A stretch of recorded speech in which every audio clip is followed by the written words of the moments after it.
episode is brought to you by the WWE Hall of Fame, making bizarre choices for inductions then, now, and forever, together. Tonight on Ramblers Unleashed, can Max get Baron to talk at length about a female wrestler who is not Liv Morgan? Max is a Heyman guy, but what about the Weasel, Bobby Heenan? All this and more next on Ramblers Unleashed. This video contains gratuitous use of profanity and uncomfortable pauses to compensate for lack of professionalism and original thought. Viewer discretion advised. The wrestling podcast that sets all other podcasts apart. Covering news from the world of WWE, AEW, TNA, and more. Your favorite weekly episodic podcast, Ramblers Unleashed, starts now. And welcome to Ramblers Unleashed, your weekly episodic podcast for news from the world of WWE, AEW, TNA, and sometimes more. And tonight, we definitely have sometimes more for you. Let's introduce the Ramblers, though. Up first, the man who's higher than a jet airliner and whose signature catchphrase is and always will be 420. Round of applause for the Baron. I was going to say, anybody? Is there anybody that wants to? Christ. I wanted you. Oh, thank you. I had to set the phone down first. I don't know if you notice, anytime we start this show, I give you about 3 seconds of FaceTime by yourself on there to see how you react. I don't think do you ever notice? Tonight I did. Tonight for the first time I noticed that. And I was I've been doing it for weeks now. And today I just like, I wonder if he fucking knows that I'm doing this. Tonight was the first time I noticed, and I just kept reading. I was like, don't react, just keep going. The show's got to start. All right. Up next, the other member of the Ramblers crew. For without you, we'd be a couple of idiots talking to each other on a video call. Give it up for yourselves over there in the chat. Yeah. All right. Listen, we now know 12 WrestleMania matches for WrestleMania 42. We have 3 new names to add to the Hall of Fame list. And one of those names is we also have the Immortal Moment that's going to be getting inducted this year. One of those names is a little, but if Coco Beware can be in the Hall of Fame, I guess this guy can too. In fact, let's start this out talking about our matches and our inductees. Everything I'm about to read to you will be coming to you from Wikipedia and WWE.com. Let's start with the card because, like I said, we're now up to 12 matches.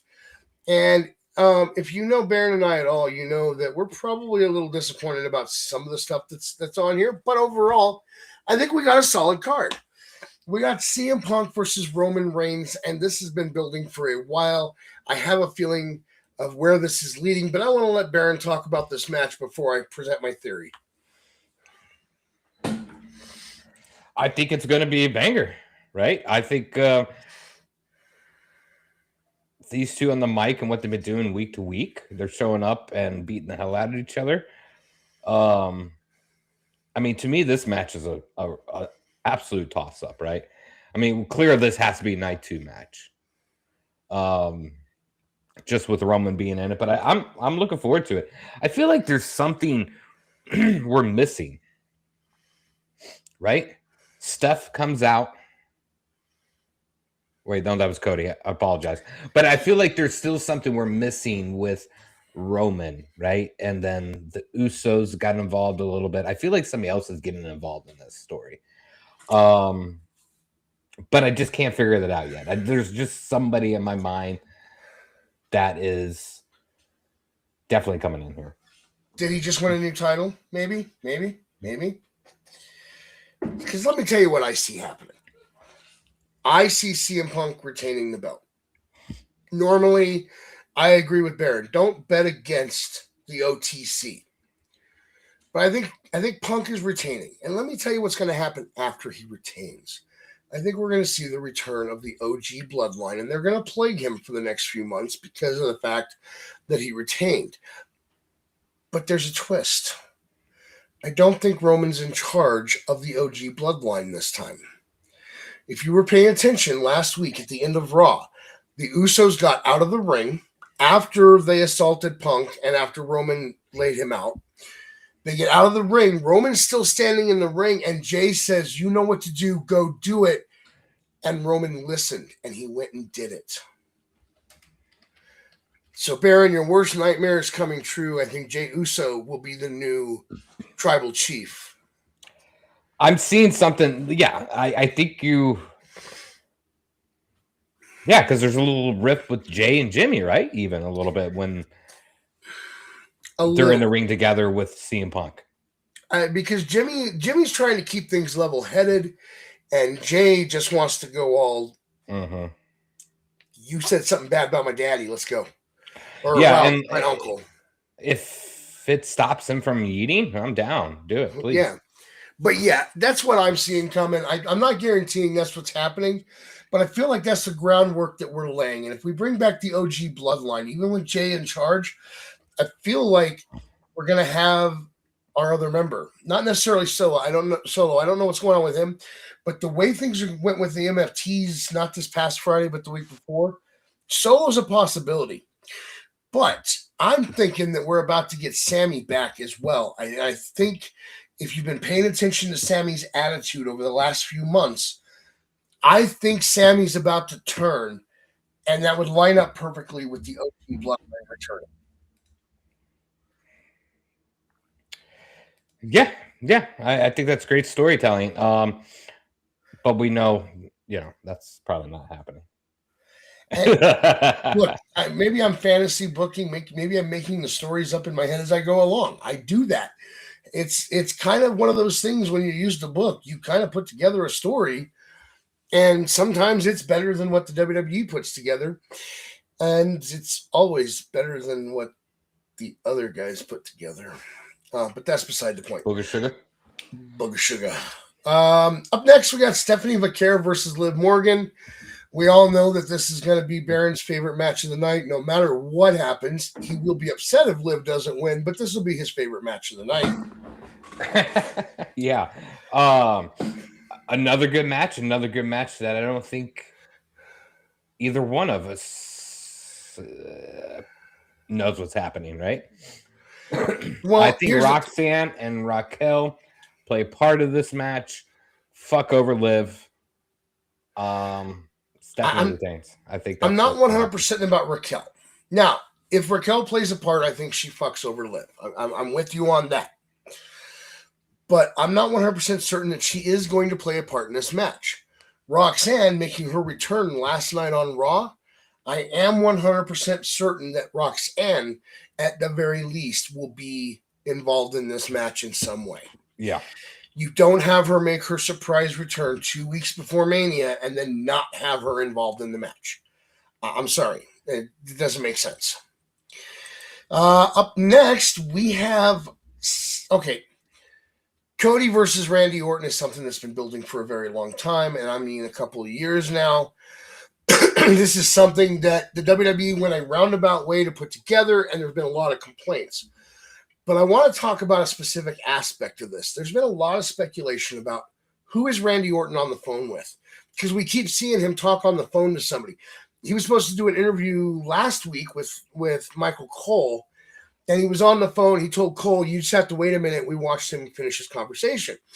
Well, there's been speculation online about who is Randy Orton talking to, and there's a rumor going around that Randy Orton is actually talking to Randy Orton. That he is talking to 2009 Randy Orton to get advice on how to handle this match.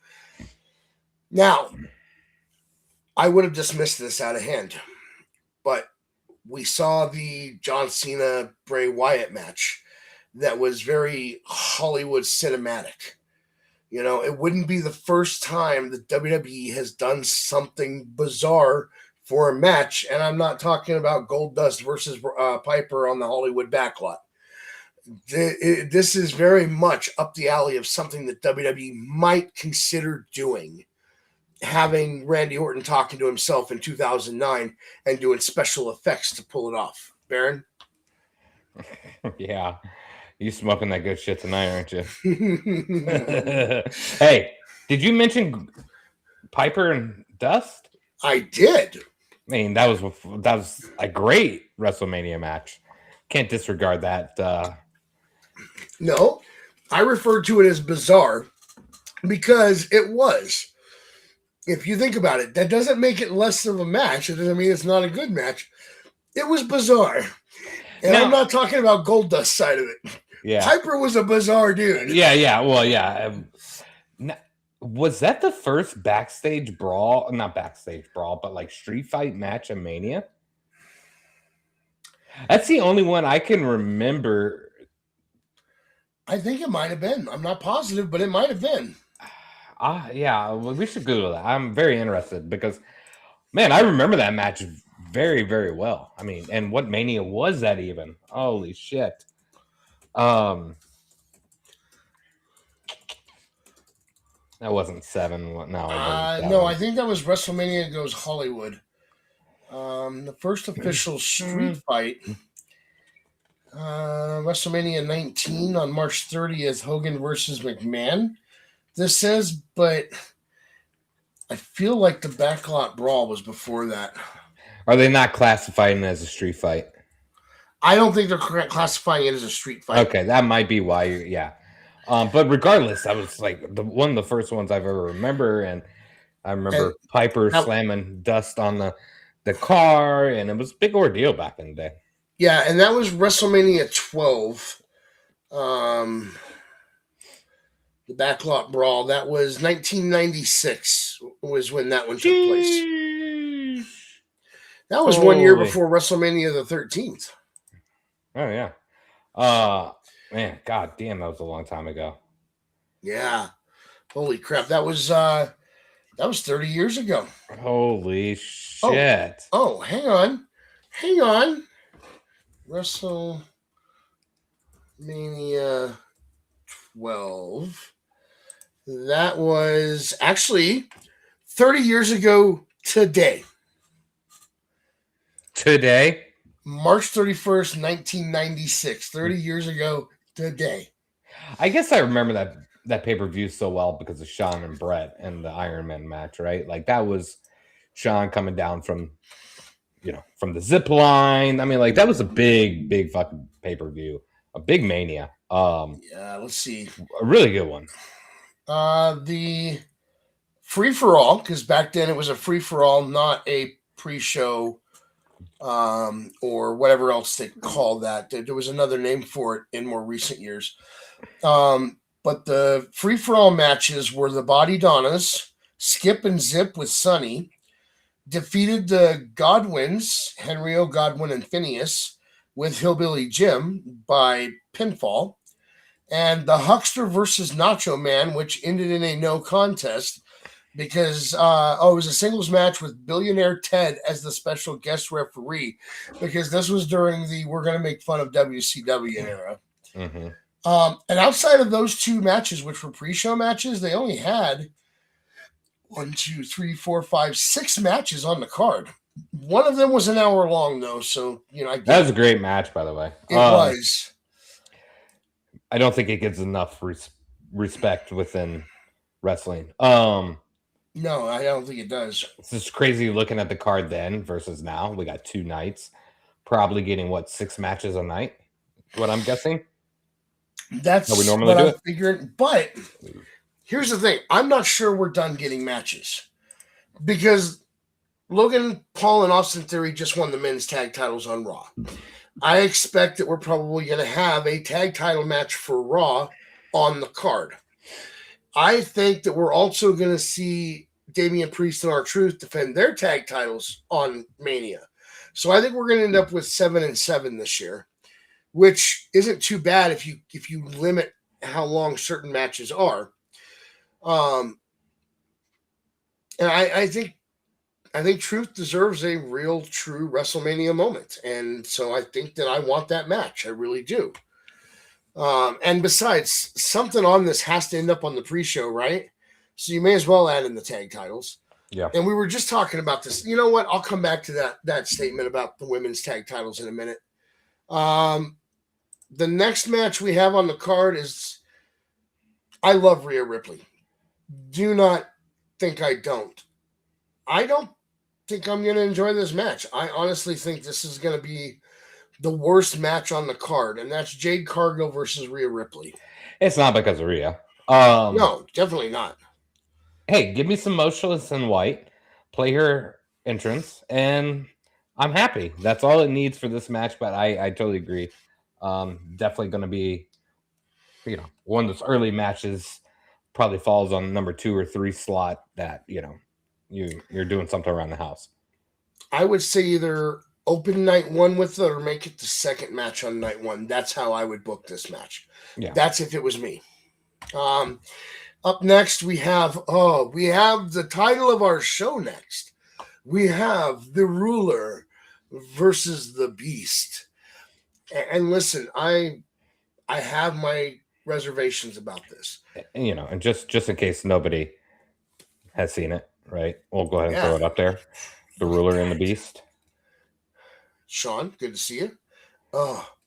I'm going to be honest with you guys over in the chat because we tell you guys a lot of the backstage stuff. I was telling Baron before the show, I almost went with The Ruler, The Beast, The Advocate, and The Game for the name of the show. But the reason I didn't was this match is not about Heyman and Triple H. None of this story is about Heyman and Triple H. This is about The Ruler and The Beast. So instead, I went with a play on a Disney name. Triple H came out there because he heard the fucking pop for Oba, heard the pop for Brock. He had to insert himself into a situation to get some camera time. That was that. Let's not fool this situation at all. No. See, while normally I would agree with that, I think that he couldn't let his wife upstage him. And that's why he came out. So, I thought he was going to take a bump here. I thought so too, especially after Pierce did. Yeah, and then I realized I don't think he can, right? Like he has literally had heart surgery, right? Yeah. But it was just as soon as I see him, I just laughed out loud because I knew what he was doing. Trips just had to get out there to get some of that because to me, with all the booking that's happening, yeah, exactly. I had to get the rub, right? To me, with everything that's built up, I think Cody and Orton's great. I think there's a lot of great matches happening, right? Yeah. I think this one quite possibly could be, we're not going to say wrestling technicality, best match of the night type situation, right? But like that big fight feel that you want from Mania, yes, you're going to get from this. You're going to get the pop. You're going to get the crowd going. Oba is fucking over, and you have to give some props over to Brock for that, right? Right. He's selling. And I have a couple of concerns about this. First off, if Brock pulls a Hogan and says, I'm not losing to him, as we've seen Hogan do, was it Orton? I don't remember who it was, but Hogan played backstage politics as... Well, that was Shawn Michaels. Oh, to Shawn. But yeah, the point is, I could see Brock playing the backstage politics and say he's not going to lose, especially because he's losing again in August to Gunther. I mean, we're about 98% certain that that's how SummerSlam is going to go. So I have that concern. Oba needs to win this. I'm sorry. I don't care what anybody else's opinion is. With what you did with the Ruler in NXT, he has to win this match against Brock. There's no two ways about it, or you kill all of that momentum, that whole in-ring psychology of how powerful the Ruler is, destroyed in one match. And that's my first concern. Yeah, I agree on that. I think, though, just the way things have panned out so far with Brock, I just don't see that happening. The only way that this could happen is interference or something along those lines to, I just don't think WWE is that stupid. Well, and here's the thing. over the years and having been part of the business, I can tell you that usually when you see somebody get the upper hand repeatedly leading up to the match, they're usually the one that loses. And now Oba has gotten the upper hand 3 weeks in a row. The first week he came out and he power bombed Brock Lesnar. The second week he came out, he put Brock out of the ring. In the third week, it was Brock that backed off out of the ring and not Oba. So Oba has had the upper hand 3 weeks in a row leading into this match. Under normal psychology rules, that leads me to believe that maybe they are planning on having Brock win this. I'm hoping I'm wrong. Oba needs to win this match to continue the mystique of Oba Femi. But we'll see what happens. My other concern is they called this a main event. Now, I technically, the way this should work, CM Punk and Roman Reigns should be closing out one night, and Jade and Rhea, by the rules of WWE, should be closing out the other night. Now, we've already discussed the fact that they're going to have an early match. So if a women's match is going to close a show, it's going to be Liv and Stephanie. However, the way they're building Orton versus Cody, that should close a night. I'm sorry. They have made that thing huge, and you should feasibly put that as a closer on one of the nights. But the way they're calling this match, the way they're building it, the way they're hyping it, I have a feeling they're going to put all the titles ahead of this on a card and have this close one of the nights. Would have to be night one if they do it the right way, but I just feel like they're going to do it. And as good as this match is going to be, as powerful and as hyped up as it is, I don't think it should be closing a night. I think this should be, I wouldn't necessarily say open, like Mir just said, but it really should not be the closing match of a night. That's my opinion. You don't think this should be a closing match? No, I think your titles should be your closing matches. Roman and Punk, Cody and Randy, the way they're building these two title matches, they have to close their respective nights. Yeah, I think you're going to get that with Punk and Roman. I don't think you're going to give it with Cody and Orton. They're not against putting a title match on for match one. No, they're not, because we've even seen Brock lose the title in the opening match. Yeah. So I think this match could headline night one, and rightfully so. I think this is a match I'm the most excited about. All right, as excited as I am as well, we need to go ahead and keep moving.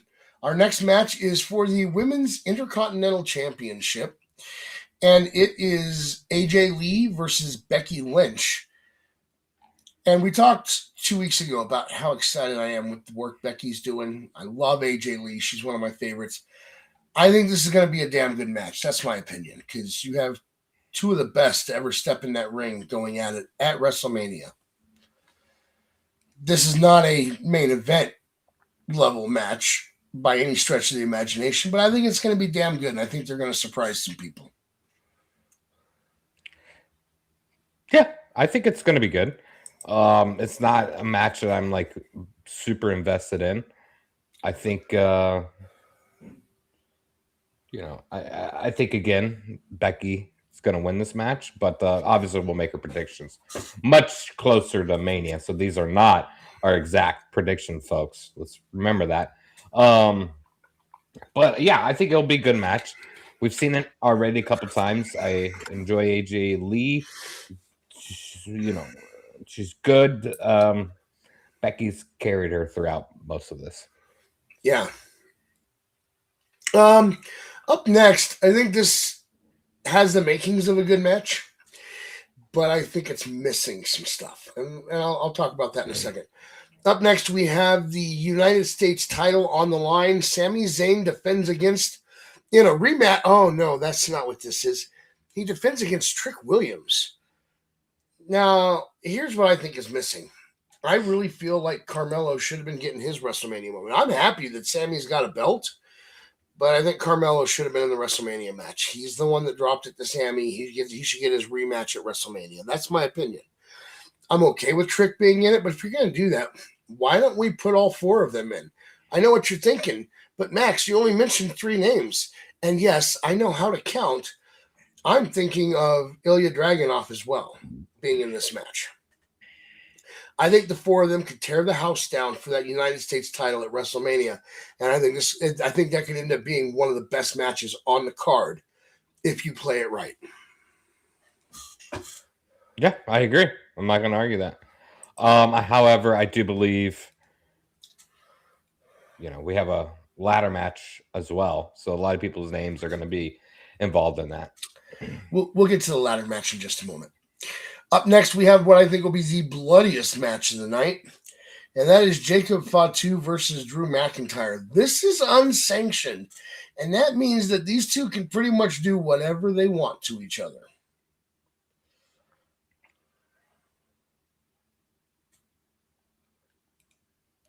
Whatever they want to each other. Okay. That means the WWE is taking no legal responsibility for what they decide to do in that match. I hate saying this out loud. I don't care for this match. I don't care. I think what they did to Drew was bullshit. I think Fatu should be in a different position than a match with Drew. I think it will probably be a pretty good, as JR would say, slobber knocker. But man, I am not invested in this story at all. That's that short fucking drop the title off of Drew, push him into a new story within a week, and that's that. I'm not with this one. Technically, it's not a new story. They have had their issues since back when he originally won the belt. This stems from back then, and that's part of the reason that I'm okay with this. This is not necessarily how I would have booked these guys at Mania. Terrible booking. But I'm okay with it. Nope. And that's partially because I know there's going to be blood. There's going to be a lot of blood. We're talking gallons and gallons. Give us blood. But yeah, there's nothing that's going to change my mind on that perspective, man. No, I'm not trying to change your mind. No, I know, but I mean, it's opinion. Just terrible, terrible fucking booking out of WWE. Up next, we have the grudgiest of grudge matches on the card. And this was just announced last night by Finn Balor in a vignette. It is Finn Balor versus Dominic Mysterio. And I got to be honest, I think this could be a fun match. I'm not saying it's going to be the best match of the night, but I think it'll be a lot of fun. I think we'll enjoy it. Good barn burner, right? Like middle of the pack match. There's a lot of heat that those two can definitely beat the hell out of each other for. Yeah. I don't like how it was announced. Yeah, I mean... A vignette, that's all you gave him. I mean, to be fair, Dom just got embarrassed on Raw last week because Stephanie LeClaire knocked his ass out. So you might not want to embarrass him 2 weeks in a row live. So let's just let Finn announce it this way. I'm okay with that. All right, fair enough. This next match is weird. And I don't even know that this is who the champion is going to be coming into the match. I think after the match last night on Raw, I think that Kofi should be involved in this match in some way. Penta's got a title defense before WrestleMania. He has to defend the title against El Hijo del Vikingo at a AAA show. And my thing is, AAA is part of WWE. Let's put El Hijo in the WrestleMania match. Why are we leaving him out? Don't get me wrong. I love your boy Bouncy. Javon Evans, one of my favorite people in WWE right now. Dragon Lee's great. JD McDonough is a sleeper. Don't count that man out. And you've got Rusev in this match. Now, to be fair, they just kind of picked 4 names at random, in my opinion. My nephew and I were talking about this last night. They basically picked 4 names at random, it feels like. Guys that didn't really... Dom was the one feuding with Penta about the title, but we're going to put JD in instead so that Dom can wrestle Finn. But you have Kofi Kingston and El Hijo del Vikingo, who I think both deserved a spot in this match. And what's more entertaining than Kofi and ladders? Come on. Well, there's more people to be introduced into this match. This is not a final match. They even said that on Raw last night. Because the way they have it more listed on here, it's a fatal 5-way. The way it was mentioned by Cole on Monday night, that it was, here's these people and there's more to come, basically, in that sense. So a ladder match usually has 6 people, right? For the most part. It depends on what kind of ladder match. Money in the Bank is 6 people, sometimes 8, depending on how you want to break down how many people from each show. A standard ladder match is typically one-on-one, but we have seen it be more than just one-on-one, and we've seen it be less than 6. We've seen it be more than 6. It's primarily ladder matches at Mania. Briefcase to non-briefcase is always 6 people. So there's another name to be in, in this match. Yeah. I also want to point out, this is the first Mania that I remember, and my memory is faded, that we have nobody with the briefcase.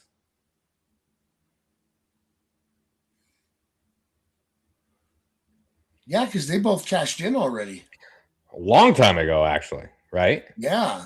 Mania usually has at least one person with the briefcase, from what I remember, going into Mania. So it always made that interesting. Let me see.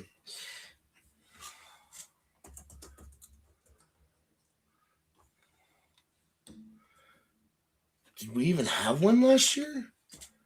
Oh, yeah, there it is. That was in the Intuit Dome in June. Why is that not pulling up? There we go.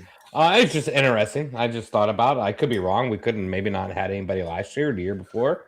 But yeah. Okay.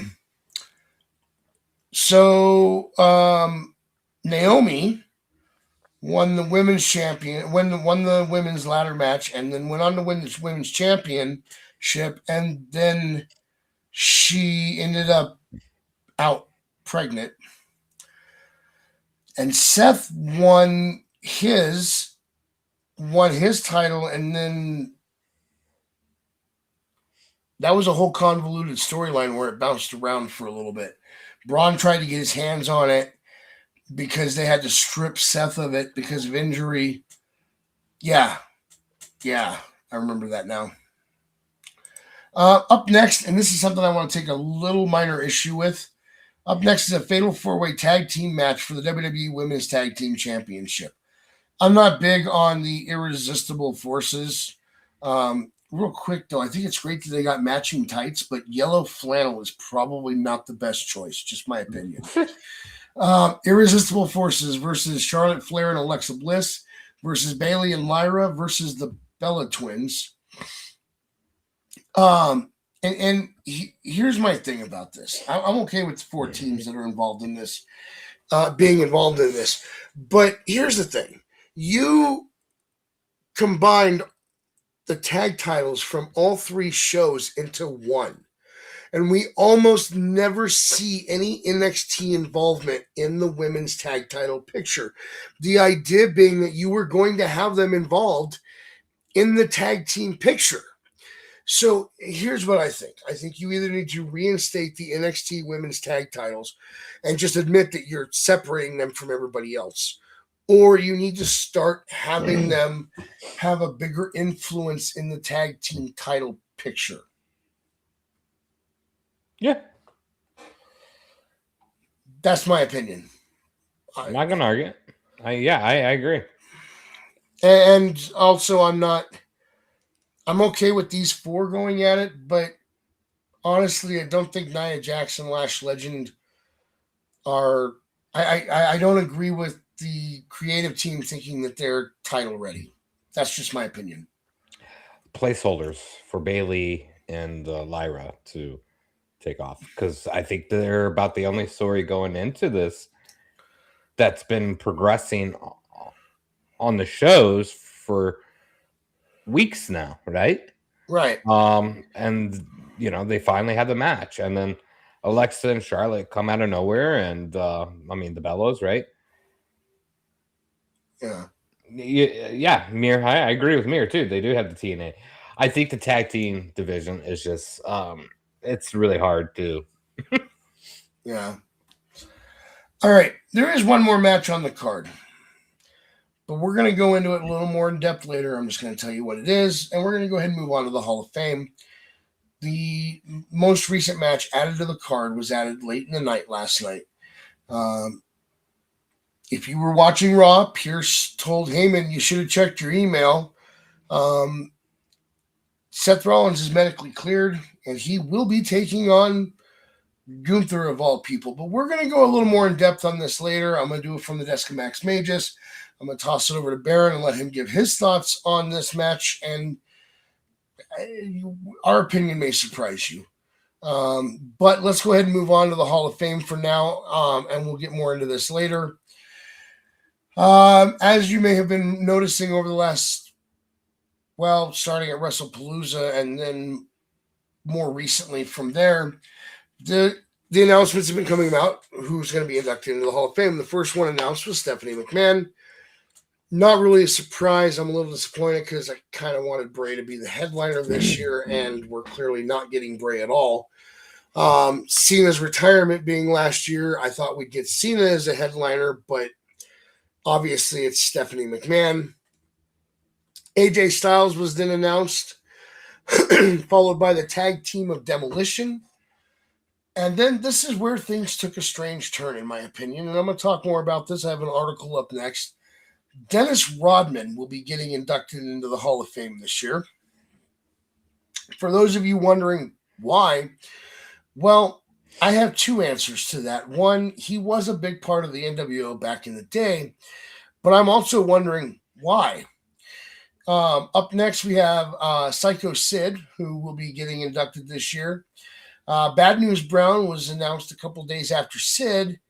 And finally, the immortal moment that's being inducted this year is from WrestleMania 3 for the WWF World Heavyweight Championship match, Hulk Hogan versus Andre the Giant.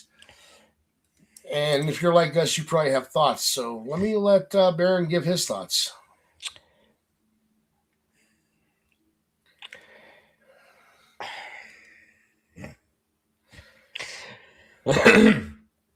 There is far worse names in that Hall of Fame. That's all I'm going to say. Coco Beware, who made a career out of looking up at the ceiling like, did he count to 3 yet? Yeah. Yeah, that's... yeah. Yeah, sure. We'll go with that one. All right. And as I said, if you're like us, you're probably going, why? For one of them.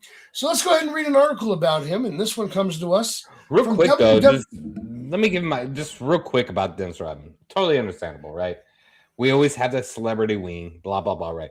He played a large fucking part of the attitude or the, Monday Night Wars with what he did in WCW. That was viewership wise with him, and then Karl Malone, right? That era of basketball stars coming in. I mean, that was hot shit back in the day. Look, I tuned in for who's joining NWO from WWE this week. Dennis Rodman made me want to tune out. I'm sorry, that's just my opinion.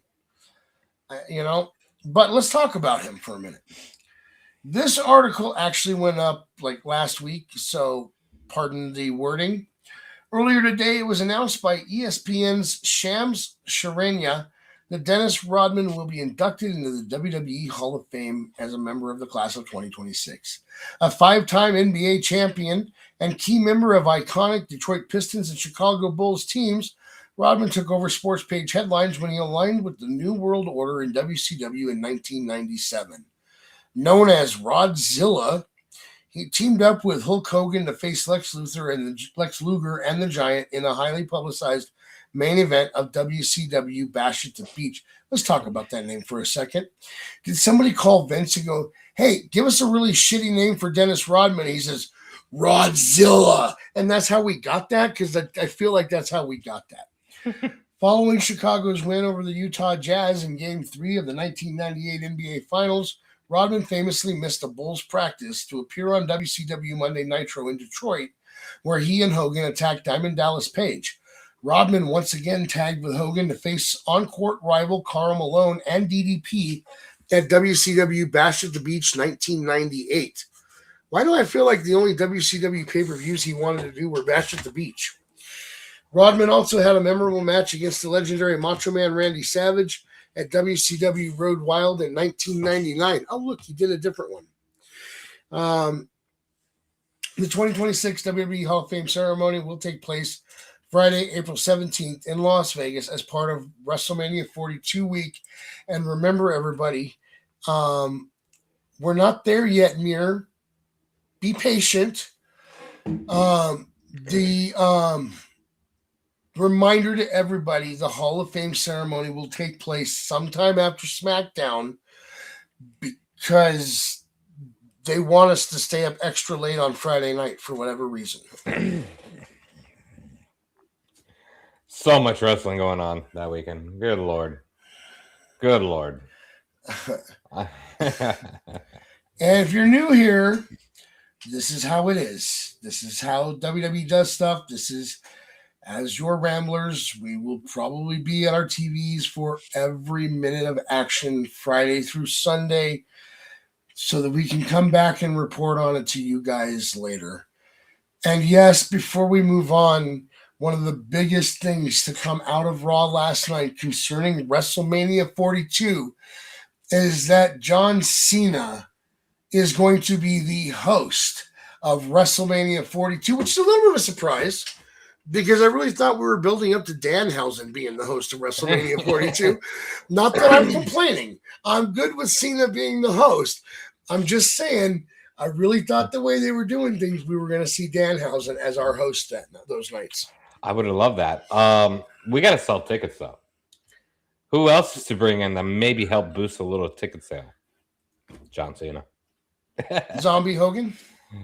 We could take Zombie Hogan. All right, guys. Listen, I want everybody to know that I actually put the show together last week, and unfortunately we were unable to do the show. So I just didn't update the show, which means that we're going to talk about what we were going to talk about last week. So if we still had a 10-bell salute, I would have Baron hit the 10-bell salute for this next story. It's sad news. This next story comes from Fightful Select. Daniel Moody, the son of Paul Bearer, passes away at 39. Daniel Moody, son of Paul Bearer and known as DJ Pringle on the independent scene, has passed away. Steve Stasiak of Book Pro Wrestlers sadly announced the news last week, Tuesday night.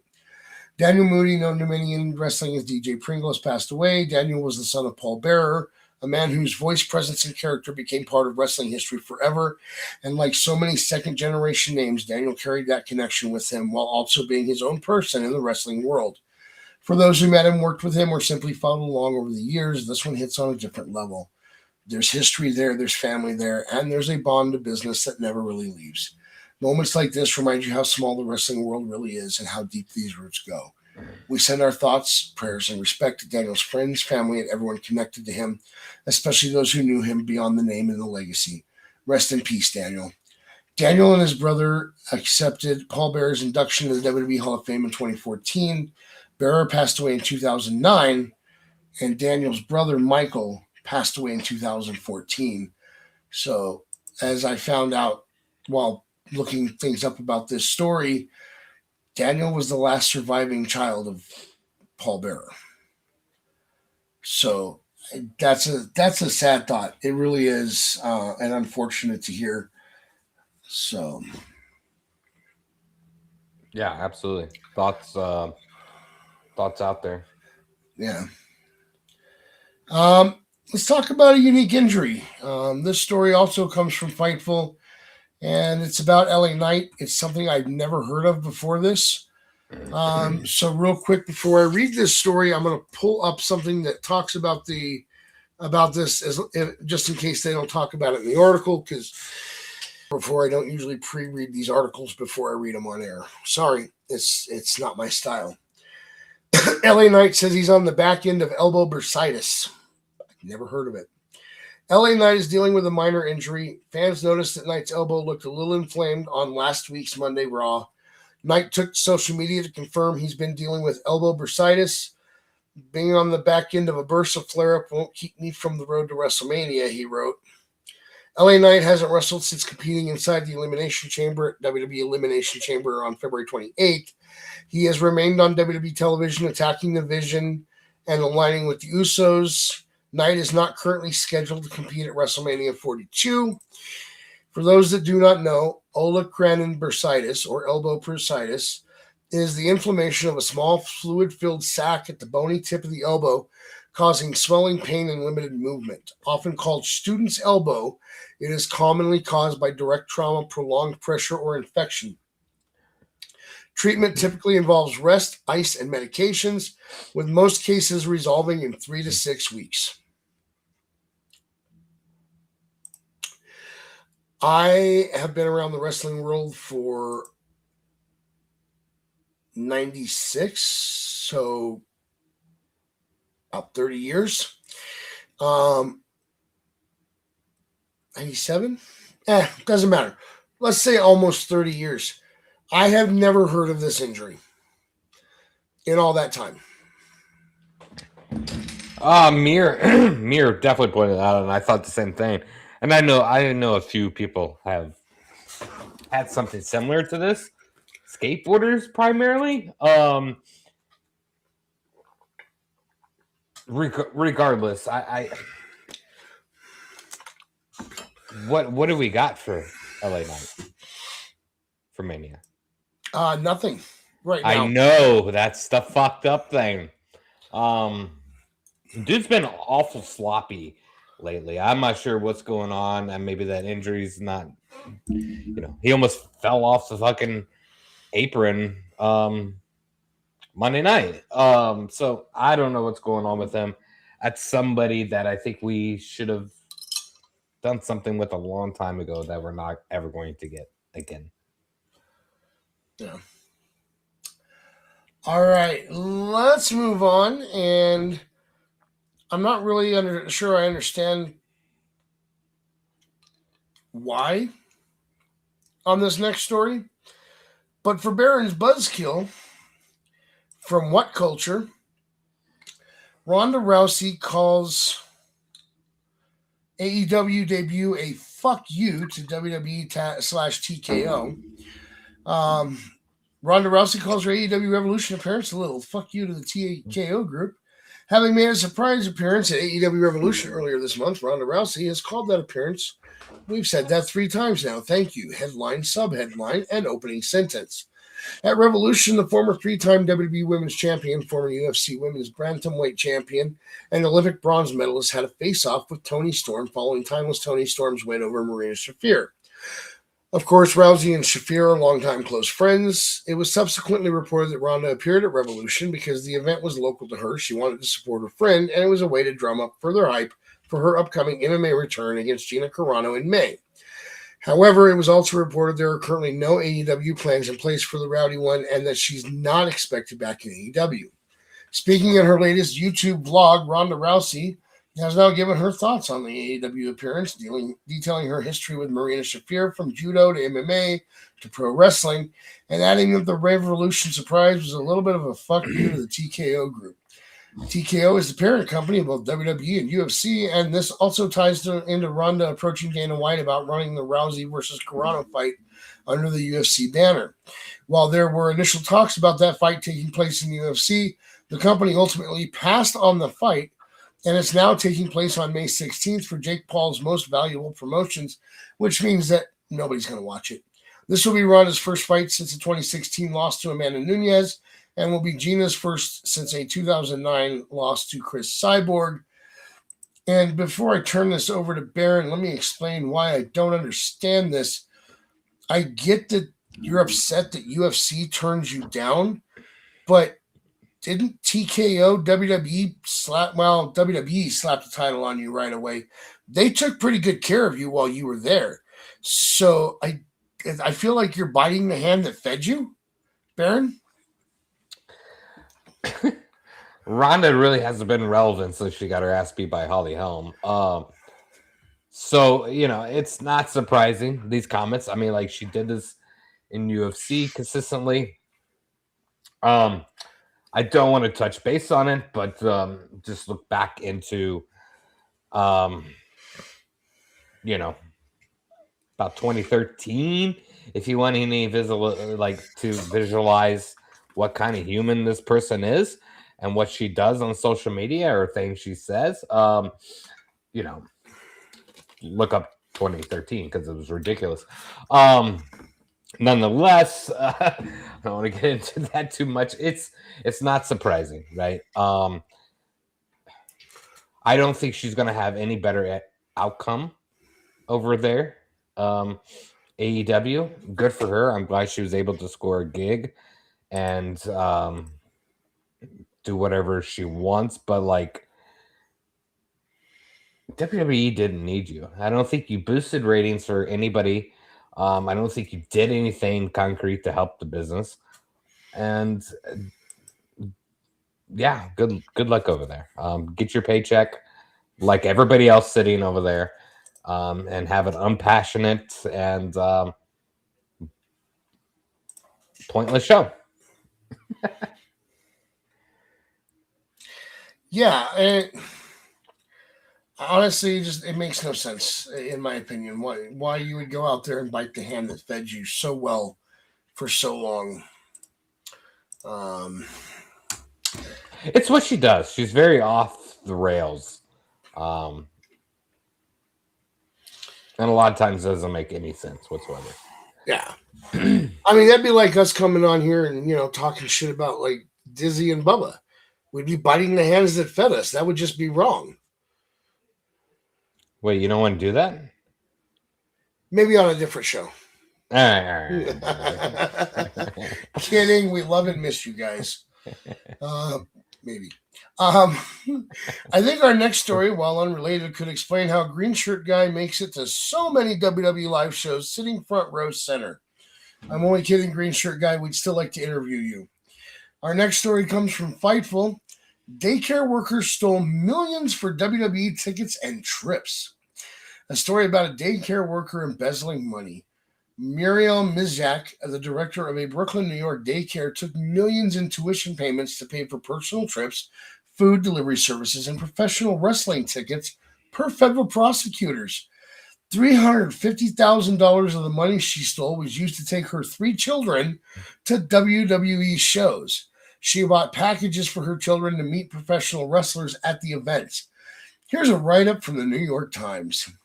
She is accused of stealing $2.8 million from Kinderhouse Brooklyn, which serves around 100 children, most of whom have ties to Switzerland and Germany. It was established in 2009 as New York City's first German immersion preschool, said Simona D'Souza, the founder of Kinderhouse. Using at least $350,000 of the stolen funds, Ms. Mishak took her 3 children to WWE events, buying tickets for deluxe packages where they met professional wrestlers at outings like Monday Night Raw, according to a person familiar with the case, who spoke on the condition of anonymity to discuss a law enforcement matter. Ms. Jack had been working for the daycare since 2013 and became the director in 2020. Damn. Listen, there are some really low things you can do in this world. Now, the part that upsets me is not what she spent the money on. I don't care that she went to wrestling events. The part of how she got the money. You stole from a children's daycare? Really? Baron? It's fucking terrible. I mean, it's really, with the ticket prices, this could all have been just from like 1 year of traveling to all these events, right? Right.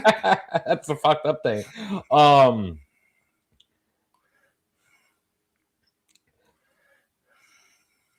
Yeah, yeah, that's funny. Yeah. I had, and listen, I thought about what stories would I cut out? What am I going to pull out so that I can update and get some more recent stories? And then I thought, this one can't go anywhere. This one's going to make Baron laugh. We have to talk about this story. especially because I related to Green Shirt Guy. And once again, we're only kidding. We don't think that you're embezzling money. That's a joke. That we still want to interview you. We want to know how you're doing it. All right. All right. I'm a Paul Heyman guy. I make no denials about this. I am unapologetically a Heyman guy. I want to talk about two of the all-time greatest managers. This next story comes from Fightful. Paul Heyman, where in the world can you say that Bobby Heenan is even in my league anymore? Paul Heyman rants about fans who believe that Bobby Heenan is a better manager than he is. Before I start this story, I would like to point out that Heyman himself has said multiple times over the years that he does not like to be labeled as a manager. That's why you see him come out as Lesnar's advocate, Seth Rollins' oracle, Roman Reigns' wise guy, you're a wise man. There was no manager label put on him for these for a reason. But that being said, let's read our little story real quick. Paul Heyman rants about fans who believe that Bobby Heenan is a better manager than he is. In the world of professional wrestling, the role of a manager is one that has been part of the industry for decades on end, with few, if any, having the success that Paul Heyman has had as an advocate. While speaking to VGC in a new interview, Paul Heyman would launch into a rant about how Bobby Heenan is simply not in his league. He's dead. What's he going to do? Come back and haunt you because you told the truth and he's no longer the greatest? Let's hear this debate right now. I'm so sick of hearing that name, okay? How many champions has Bobby Heenan managed? 0. You can count them on one hand. Can't count mine on one. You can barely count them on 2. How many WrestleMania main events was he in? The only person that's been in more WrestleMania main events than me is Roman Reigns. If you want to just say, well, that doesn't count because you're a manager, an advocate, a wise man, an oracle, okay, so let's put it this way. I'm in people's corners in WrestleMania. The number is 10. Who's second place? Stephanie McMahon. You know what number she's at? 3. Real quick. I'm pretty sure her number is way higher than that, but that's a different topic. Please tell me how anybody measures up to my accomplishments. Where in the world can you say that Bobby Heenan's even in my league anymore? I managed more, and I hate the word manage, but we'll use it for contextual purposes. I managed more champions for a longer period of time, and in longer period of time was in their title reigns than anybody else in history. No one even comes close. They're not even in the same universe as me. So you genuflecting respect upon someone that's dead and 2 whose numbers don't match mine is like saying that your next door neighbor who just hit the $1 million lottery is in the same league as Elon Musk. They're not. And Bobby Heenan is not in mine either. Elsewhere in another recent interview, Heyman spoke about Zillafod 2 and the possibility of him getting signed with WWE. Now, okay. I'm a Heyman guy. I don't deny that. The Weasel, Bobby Heenan, one of the greatest managers of all time. And I get it. If you look at their accolades, Heyman's stacked himself.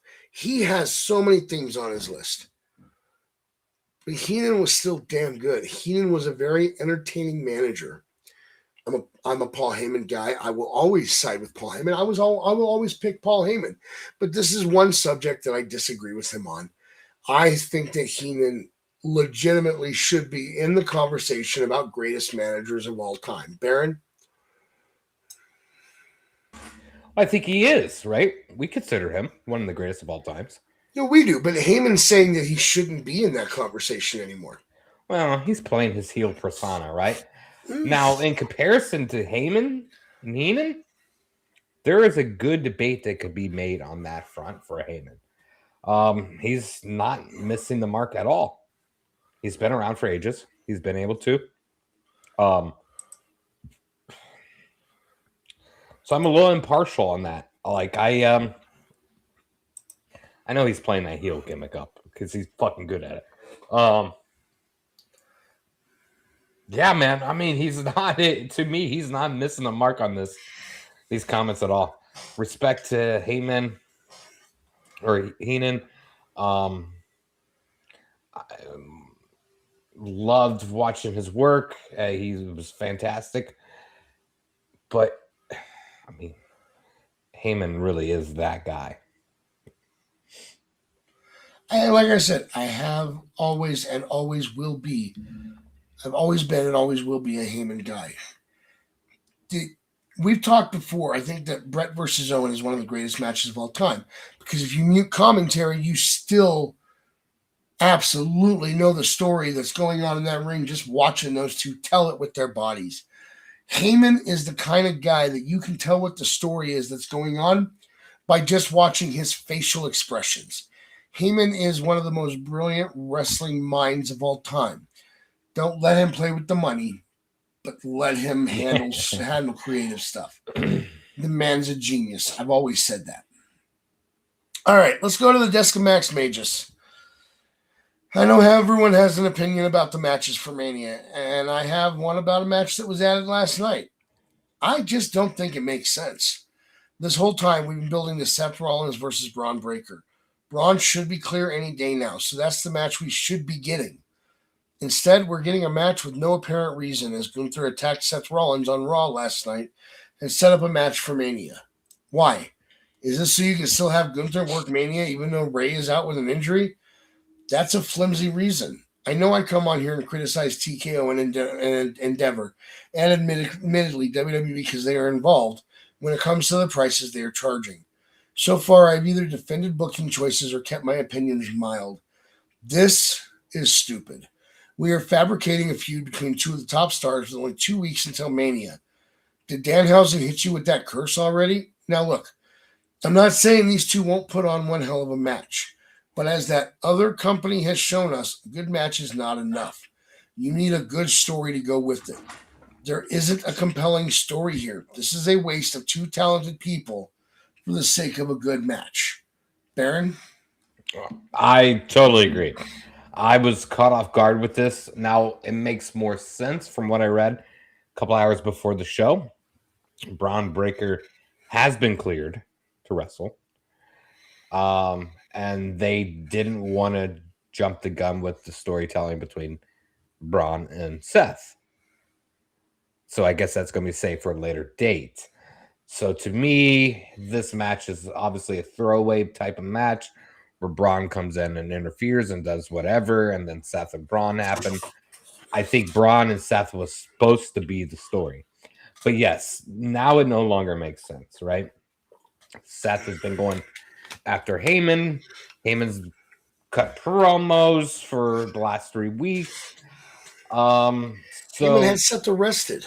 He had him arrested, right? So fuck, man. Yeah, it didn't make sense.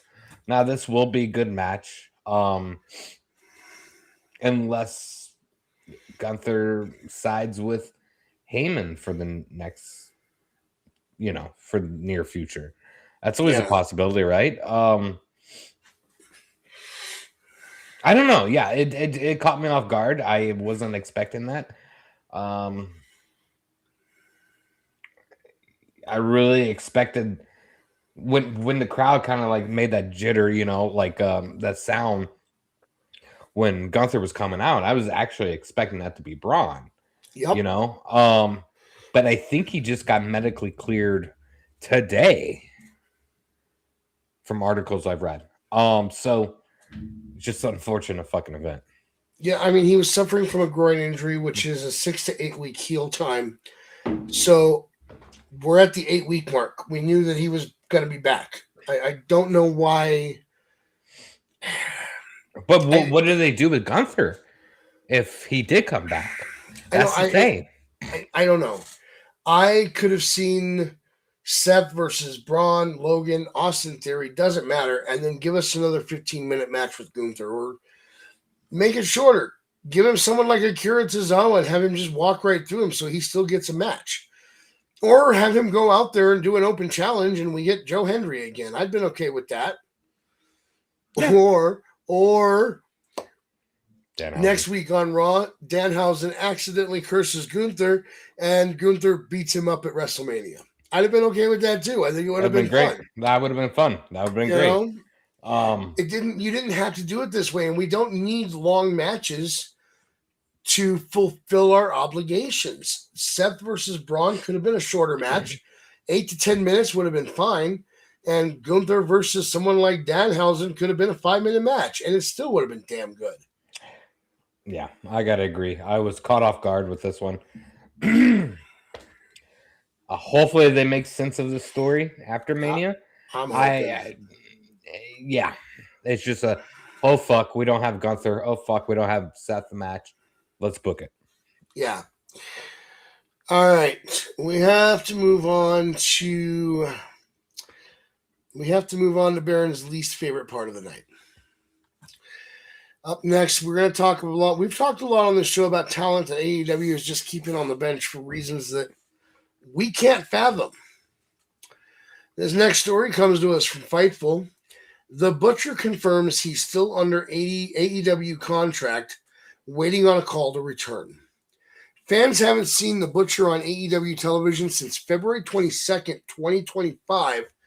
The February 22nd, 2025 episode of AEW Collision, when he lost to Gabe Kidd. Butcher's tag team partner, The Blade, was sidelined in early 2024 with a spine injury and underwent surgery in September 2024. He returned to the ring in December 2025, and the two have been teaming on the independent scene. Speaking to Youngstown Radio, Butcher gave an update on his status with AEW. Still under contract, that's the big thing. Blade had his back fused as a tag team wrestler. How many times can you send a guy out there in singles matches and then they lose? You kind of have to shelve them. I kind of understand and try to be humble, but it does seep into your head. What did I do wrong? No one talks to you. It's not like they're checking up on me every week going, how are you doing, dude? It's just, we'll call you when we need you. That's kind of a head fuck. At the same time, I'm so grateful because I get paid every 2 weeks. And Blade is now healthy so we can book indies. Just waiting for a call to return. Hopefully it happens soon. I know there are a lot of injuries going on, and that's usually an indicator that they're probably going to bring some guys back who have been sitting, he said. It is unknown if or when the two will return to AEW TV. They have not teamed on AEW TV since January of 2024. Butcher was used as a singles wrestler throughout 2024 before being off television following his match with Kidd. I mean, look, I get the Blade being out. He had an injury, but why are we wasting Butcher right now? I mean, I would have still had him in the ring at least some of the time over the last, year? I mean, we can have an entire 2-hour discussion on why they're doing what with who and why they're not. I mean, Britt Baker.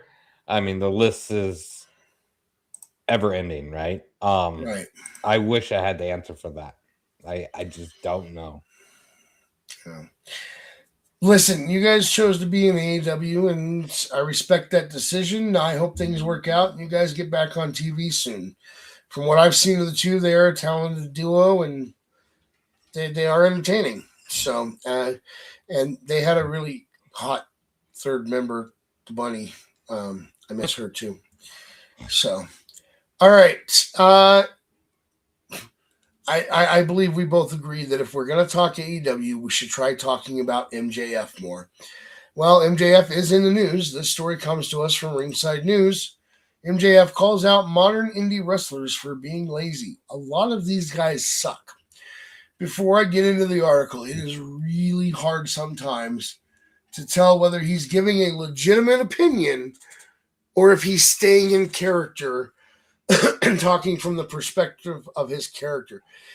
And the reason I say that is if you don't know this, MJF once put out a tweet on Mother's Day and said that he would wish his mother a happy Mother's Day, but why should he be nice to that whore? So you never know with MJF if this is gimmick or if he means this. That being said, MJF is going off on the independent wrestling scene, especially the new generation of wrestlers, and he's not pulling punches. The AEW World Champion, who built his name by grinding through small venues, long drives, and low pay before making it to national TV, is now calling out what he sees as a major drop in work ethic among today's rising talent. While speaking with The Takedown on Sports Illustrated, MJF made it clear right away that he's not impressed with a large portion of the current indie scene, and he didn't hold back when describing it. I think a lot of these guys suck. He immediately followed that up by drawing a line between the wrestlers he respects and the ones he believes aren't putting in the effort, making it clear that hard work still stands out to him. And the guys that I am wrestling on these independents are the guys that are working hard and making the challenge and doing everything that they need to do to become better talents. From there, MJF dug deeper into what he believes is the core issue, saying many younger wrestlers simply aren't willing to go through the grind that used to define breaking into the business. He compared today's mindset to his own early days, where he says he did whatever it took just to improve, no matter the cost or conditions. I think a lot of these new guys are lazy. They're not getting in the car. They're not traveling to do ring crew. Brother, when I was on the independents, I would get in my car and I would drive to, name a state in North America. I drove there. Name a place in Canada. I drove there. Name a place in Mexico. I drove there. And I did it for a can of Coke and a hot dog and a handshake. I did it because I wanted to get better and I needed reps. MJF also pointed to the modern wrestling landscape as part of the problem, explaining that with multiple major promotions now visible, some wrestlers expect opportunities without earning them first. According to him, that mindset is exactly why many are still unsigned. A lot of these guys that are coming into the industry, they're thinking, oh, there's AEW, there's WWE, there's TNA, there's MLW. Why aren't I signed yet? You're not signed yet because you fucking suck. Get better. Apply yourself. Go to training 3 to 4 times a week. Find a ring. Roll around. Make yourself better. Do tape study. Become a student of the sport. He then turned his attention specifically to AEW, making it clear that the company isn't a place for anyone expecting shortcuts or handouts. MJF noted that if you want to be a part of that environment, you need to be willing to outwork everyone else. Stop resting on your laurels, just assuming you're going to be handed something. If you want to be part of AEW, you better be ready. You better be ready to work and work hard and want it. We're not the lazy promotion. Now, if you want to fuck around and jerk off, go somewhere else. Finally, he wrapped things up with a direct message to indie wrestlers trying to break through, reinforcing that nothing in wrestling is guaranteed. So that would be my advice to these cats on the indies. Nothing's going to be handed to you. If you want to come to AEW, be ready to work. In the end, the salt of the earth isn't just criticizing. He's drawing a hard line. In his view, the gap between making it and missing out comes down to one thing: how much you're willing to grind. Do you think MJF is right about today's indie wrestlers lacking work ethic, or is he just being too harsh on the new generation? So, first off, I do want to make a point, and I do agree to an extent. Thanks to shows like Tough Enough and LFG, we give the people the idea that they can show up, win a contest, and join wrestling. And yes, I know that I just put all of that on WWE, but to an extent, WWE is kind of guilty for that. And the problem is a lot of these people don't realize that the people that went on Tough Enough, the people that have been on LFG, they have actually trained already. This isn't like they just showed up and tried out for this show and thought they were going to get by on their looks alone. They've tried out. That's why they're there. You think they just review the tapes and go, oh, this untrained guy, he's great, let's bring him in? No. They're looking for people that have already put work in. So if you're an indie wrestler out there who wants to achieve one of these top companies, do as MJF said, put the work in. And click on that link down there in the description for Ryzin's book, In Demand Indie. Trust me, it'll be worth your time if you're wanting to become a professional wrestler. Baron? Nailed it. I agree. Put the work in. MJF is harsh a lot of times, right? So sometimes you got to take what he says for a grain of salt. But yeah, I totally agree. I mean, it's just like anything in life. Put the work in. It's not ever going to be guaranteed. In my indie career, I wrestled a handful of matches, 4 or 5 matches, including a couple of battle royals. Do you know how many hours I spent setting up and tearing down rings for wrestling shows? A lot. I wasn't guaranteed anything more than walking down to the ring with somebody I was managing. And yet I put a lot of time and effort into building the ring, to setting up a show, to doing all that stuff that nobody wants to do so I could pay my dues, even though I wasn't really getting the spotlight like a lot of those people that I was building a ring for got. put the dues in. Sheamus used to do it in WWE. He would show up early. He would set up the ring with the WWE has a crew that's paid to go town to town and set up and tear down the ring. The wrestlers don't have to do it. Sheamus still showed up and did it. You want a position in a company, you need to be better than Sheamus when it comes to that sort of thing. Sorry. Yeah. So, all right. And finally, we're going to step outside of our normal comfort zones. Our next story comes to us from Fightful, and it's about a man named Magnus. Magnus is announced as the new Black Tiger. On the March 25th episode of CML Informa, Magnus asked if he could take up the mantle as the new Black Tiger. New Japan Pro Wrestling agreed, and it was made official. There have been 9 different iterations of the character, beginning with Mark Rocco in 1982, Eddie Guerrero, Cesar, I'm not going to pronounce that guy's last name. Let's try it anyway. Cuauhtemoc Gonzalez, Rocky Romero, Tatsuhito Takawa, Tomohiro Ishii, Nosawa Rongai, Ricky Reyes, and now Magnus have all donned the mask. Magnus is part of CMLL, but has also competed for MLW and AEW. It is unknown when he will debut his new persona in the ring. And I wanted to talk about this because this is the masked wrestlers are a tradition in other parts of the world. WWE has some, AEW has some, TNA has some, but they're not as big of a storied tradition here in the U.S. as they are around the world. For someone like Magnus to ask for permission to be Black Tiger, what a lot of people don't realize is that New Japan bestowed a great honor on him by agreeing to this. I know that we have people that watch our show that do understand mask tradition and stuff like that. But for those that don't, this is a big deal. Yes, there have been 9 iterations. That sounds like a lot to somebody that doesn't know. But really, that was a list of people that earned that right. You had to earn the right to take on a mantle of this nature. Mexico, the mask is so sacred that some people worked day jobs wearing their masks so that their identity would remain unknown even to the people around them outside of the shows. It's historically tradition and significant. That's the word I was looking for. Historically significant to talk about this story. And I think it's great. My congratulations go out to Magnus on the honor being bestowed to him. Baron? Yeah, absolutely. I thought you were going to bring this into a Magius segment here. No, I already did the Desk of Magius. I thought maybe you might have penciled out another segment for you. I know. Originally the segment from the Desk of Magius was going to be the Heyman Heenan talk, and then after Raw last night, I had to talk about that match. It just overtook everything, in my opinion. It had to be that match that we talked about. Yeah, rightfully so. So, all right, guys, we got to talk about next week real quick.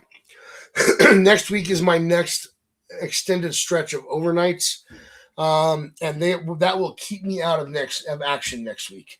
Monday night through Thursday night, I will be there 8:30 my time every night except Friday next week. The sad part is I have to work during the day Monday and then go do the overnight Monday night, but then I can sleep Tuesday, work overnight, so on. So unfortunately, I will be unavailable next week for a show. Now, if Baron wants to sit here and ramble for 2 hours while high on his own, I would be okay with that, and I would probably tune in just to see what he says. That being said, in 2 weeks' time, don't hit me. I mean, listen. It's up to you, man. I will be at a store, but I will definitely set up and listen to your show while I'm there.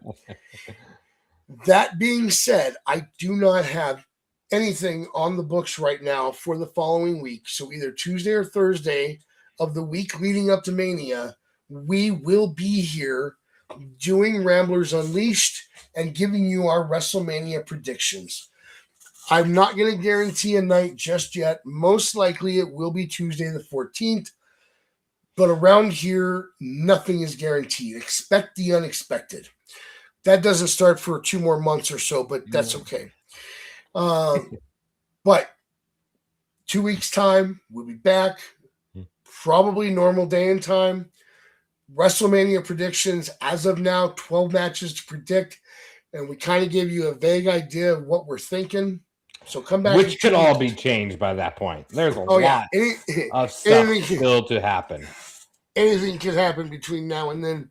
The only downside to doing our prediction show, either the Tuesday or Thursday prior to the PLEs, is that we still have a SmackDown to get through. And that could change a lot of stuff on a PLE at any given time.